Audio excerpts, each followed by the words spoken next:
Welcome, everyone, to our deep dive today. Yeah. Where we get into those advanced English skills. Yeah.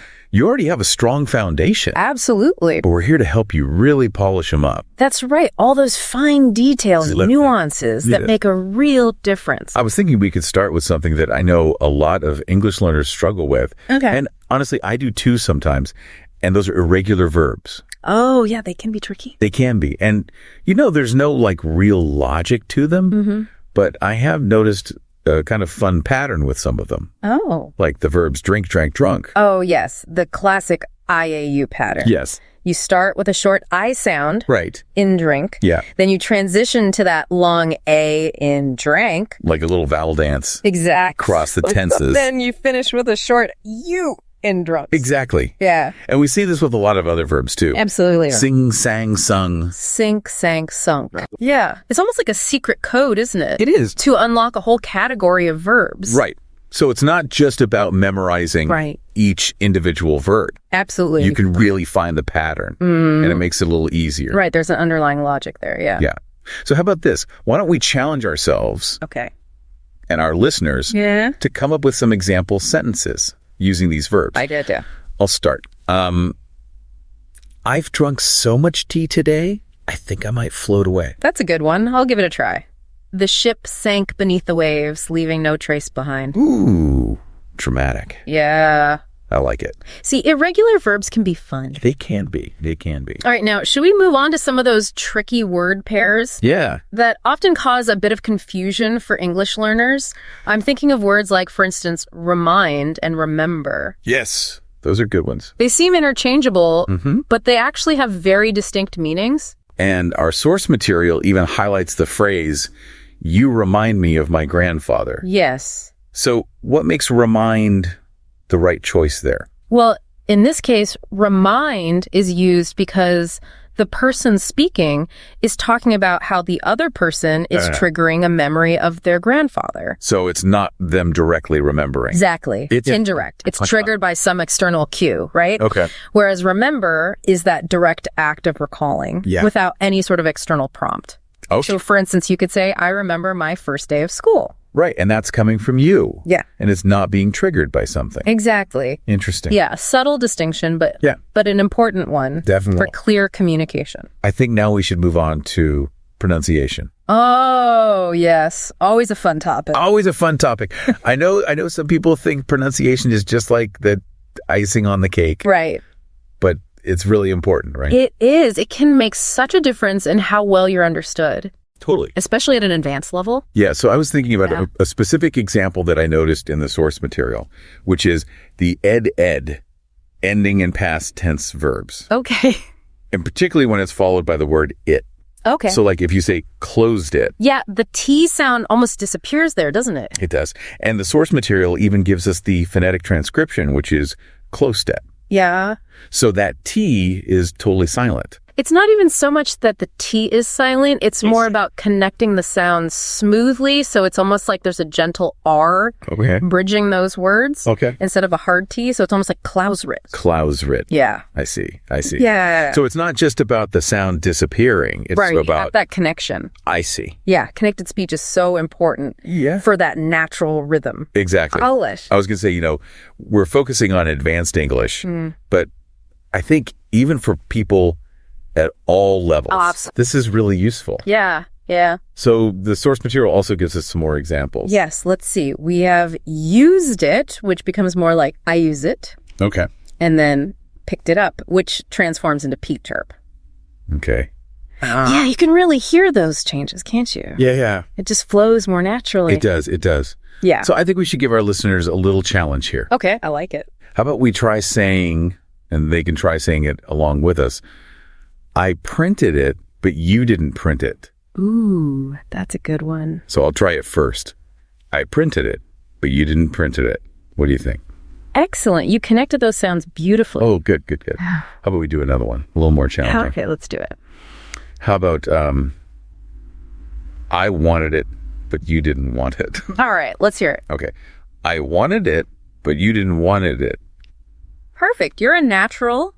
Thank you. Thank you. Yeah. So I think, all this pronunciation stuff really shows that even when you're at an advanced level, there's still so much to learn. Absolutely. It's all about those finer details. Exactly. That really elevate your fluency. Now, I think we can move on to something a bit more delicious. Oh, okay. I'm intrigued. What do you have in mind? Well, our source material actually talks about some advanced vocabulary related to food and cooking. Okay, I'm hungry already. Me too. Yeah. I'm always looking for new ways to, describe those culinary experiences. Expand that vocabulary, yeah. Exactly. All right, so what do we have? So let's start with, I guess, a basic one, but it's still, important to know. Oh, okay. And that's the word yolk, which of course refers to the yellow center of an egg. Right. Rich in protein, essential for so many baking recipes. Essential. And, our example sentence even says the yolk is high in protein. That's a good one. Yeah. Very straightforward. Have it simple. Exactly. All right. What else do we have? Okay. So, moving on to some more baking related words. Okay. We have dough and yeast. Oh, the dynamic duo of bread making. Yes. Yeah. So, of course, dough is that mixture of flour and water and yeast. Yeah. And yeast is that tiny organism that makes it all rise. And the example sentence we have is, you need to knead the dough with yeast to make bread. Exactly. Straightforward, but important. Yeah. Yeah. Now, how about we move on to some words that I think are particularly relevant these days? Right. When we're all trying to be more, Yeah. careful about food waste and food safety and things like that. Absolutely.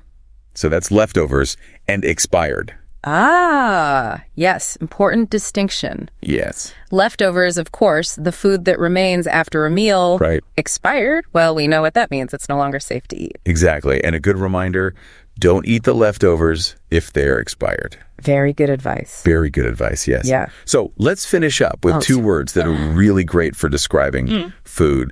And these are rancid and smoky. Okay, good ones. Yeah, so rancid is the unpleasant smell of spoiled oil or butter. Right. Yeah, you don't want to eat anything rancid. No, definitely not. And then smoky, which we usually think of, In a positive way? Yes. Yeah, that delicious aroma of barbecue. Exactly. So our examples, the oil smells rancid or the barbecue is smoky. Perfect. Yeah. Good descriptive words. Yeah, I think those are really good. All right. So it's making me hungry. It is making me hungry too, all this talk of food. I think I might have to go and make something. Yeah, me too, actually.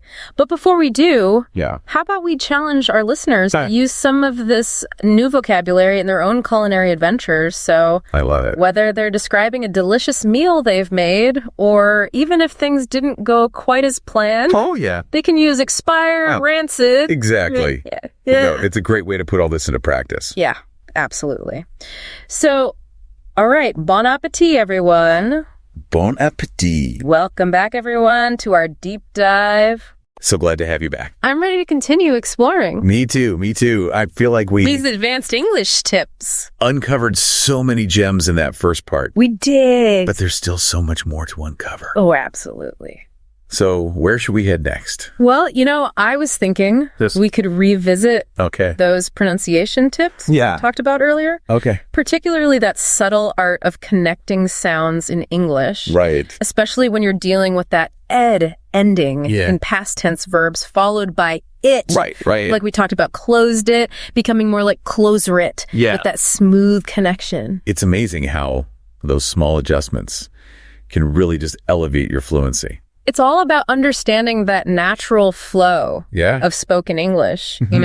Native speakers often blend words together. They do. And mastering that technique is really key to sounding more natural and effortless. And I think it's something that native speakers don't even realize they're doing half the time. Exactly. It's just so ingrained, isn't it? Right. Yeah. But it's something that anyone can learn with practice. Absolutely. Do you remember those phrases we were trying out? I do, yeah. I printed it, but you didn't print it, and I wanted it, but you didn't want it. Right. Yeah, those are good examples. The key is just like you said, to create that smooth transition. Exactly. And almost like a gentle R. Yeah, gentle R sound, kind of bridging that gap. I think now we can move on to another area. Okay. Where we can refine our skills. Okay, I'm all ears. And that is idiomatic expressions. Yes, idioms. Yeah. They're fascinating, aren't they? They are. They add so much color and personality to the language. But they can be tricky. They can be very tricky. Especially for non-native speakers. Right, but they're also incredibly rewarding. They are. Right, to learn. Because once you get them, you sound so much more natural. Absolutely. And you really unlock that secret level of fluency. Right, we just used an idiom, unlock a secret level. That's a good one. Yeah, so you can... It just comes naturally, doesn't it? It does. Yeah, but it's a great example of how you can use those idioms. Right. To add imagery and impact to your language. Okay, so do you have any other favorite idioms? You know, I really like the idiom to spill the beans. Okay. Which simply means to reveal a secret. Okay. But it's just such a vivid and memorable expression. Like if you're planning a surprise party. Right. You might say to someone, don't spill the beans. Exactly. And that visual imagery, right, of beans literally spilling out makes it more impactful and easier to remember. Yeah. It's like a little story embedded in the language, right? Right. So do you have any tips for how we can learn? Yeah. How do we remember these things? And remember idioms. Well, one strategy that I find helpful is to actually create a visual image in your mind that connects to the idiom's meaning. So, for instance, with spill the beans, you can imagine, you know, a bag of beans bursting open. Oh, okay. And scattering everywhere. And yeah. That image will just help you to anchor the idiom in your memory. Yeah, it's almost like a mnemonic device. Yeah, exactly. I like it. Yeah, so, you know, I'm curious to hear from our listeners, actually. What are some of their favorite idioms? Yeah. And how do they go about learning and remembering them? Yeah, because it's definitely a challenge. It is. All right, so I think we should move on to an area of grammar. Okay. That can be quite challenging, but ultimately very rewarding to master. Okay. And that is conditional sentences. Oh, yes. Conditional sentences. Yeah. Essential for expressing those hypothetical situations and their consequences. Yeah. And I could really add a layer of sophistication. I've always found them a little tricky. They can be, yeah. You know, those if-then statements can get... They can get a little complex, yeah. A little complex. But let's start with a simple example. Okay. All right, so consider the sentence. If it rains tomorrow, I will stay home. Okay. So this is a first conditional sentence, which expresses a possible future condition. Right. And its likely result. Okay, so it's saying there's a chance it will rain. Yeah. And if it does, I'll stay home. Right, exactly. Very straightforward. Okay. Now let's ramp up the complexity a bit. Okay. How about this sentence? If I had studied harder, I would have passed the exam. Okay, so that's looking back. Exactly. This is a third conditional, which talks about a hypothetical past situation, and its imagined consequence. Okay, so if I had done this, then that would have happened. But you didn't. I didn't. So it didn't. Okay. Right, exactly. So the key here is understanding how those different verb tenses signal the time frame and the level of certainty. Yeah. So that third conditional, with its use of the past perfect and conditional perfect, allows us to really speculate about what could have been. Yeah, it's definitely more challenging. It is. But I can see the logic. Good. I can see how the pieces fit together. That's great. It is like a grammatical puzzle, isn't it? It is. Yeah. And once you understand those pieces, you unlock a whole new world of expressive possibilities. I like it. But, you know, mastering conditional sentences, it takes practice. The more you encounter and analyze them, the more confident you'll become in using them yourself. Absolutely. So maybe we could encourage our listeners to share. Oh, I love that idea. Some examples of conditional sentences. Yeah, what have they encountered? Yeah, or even create their own. Yeah. You know, it's always a good idea. Absolutely. To put these concepts into practice. Learning is always more engaging when we share our experiences and insights with each other. So, yeah, let's do it. Okay, so I think this has been really enlightening. It has. You know, we've gone over those nuances of connected speech. We've talked about idioms, and we've even tackled the complexities of conditional sentences. Yes, we have. So, feeling quite accomplished. I am. God. And, you know, I'm excited to see what else is in store for us in that final part. Oh, me too. I can't wait. Of our deep dive. Yes, there's more to come. Stay tuned. And we are back for the final part. I can't believe. Of our deep dive. How fast this has gone. It's flown by. Yeah. I feel like we've learned so much. So much. But there's always more to learn, right? Oh, absolutely. So, yeah. Where should we go from here? Well, I was thinking, we've talked a lot about pronunciation. We've talked about idioms, grammar structures. Yeah. But I think there's one more area that we could really delve into. What's that? And that is the art of using advanced vocabulary in context. Okay. Because, it's one thing to memorize a list of fancy words. Right. But it's quite another to actually wield them effectively. Right. In your writing and conversations. It's all about choosing the right word. Exactly. For the right moment. Yeah. To create just the right effect. Nuance and precision.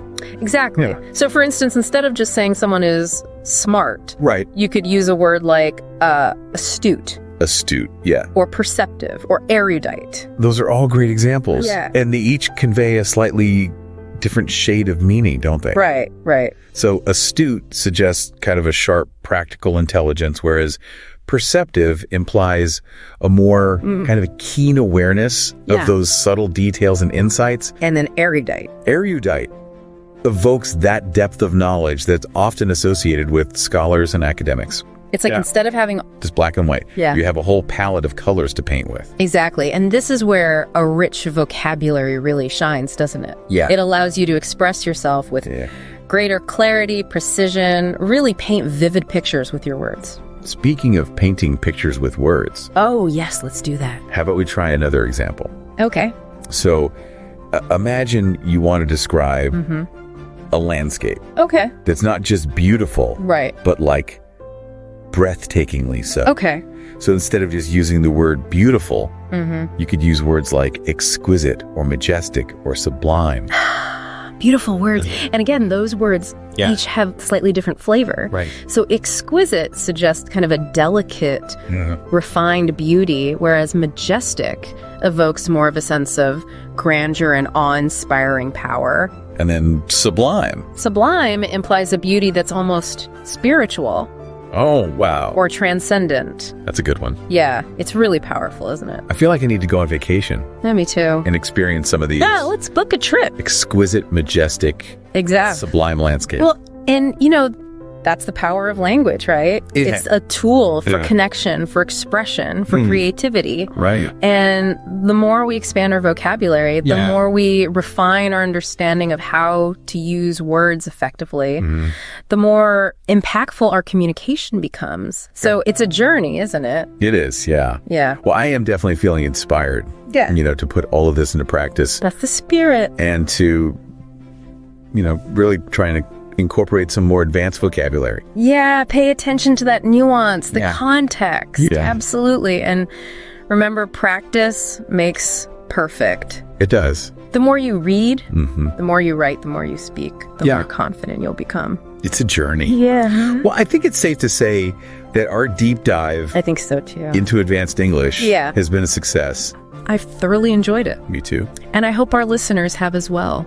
To all of our listeners out there, keep exploring. Keep learning. Keep learning. And keep playing with this beautiful and complex language. Yes, because it's a journey. It is. That never really ends. It doesn't. And there's always something new to discover. Absolutely. Well, until next time. Happy learning. Happy learning, everyone. Thank you for joining us today on English Learning Podcast. I want to congratulate you for taking the time to improve your English. Every step counts, so keep moving forward and don't stop. If you enjoyed this content and want to learn more, make sure to subscribe and hit the like button so we can keep creating videos like this.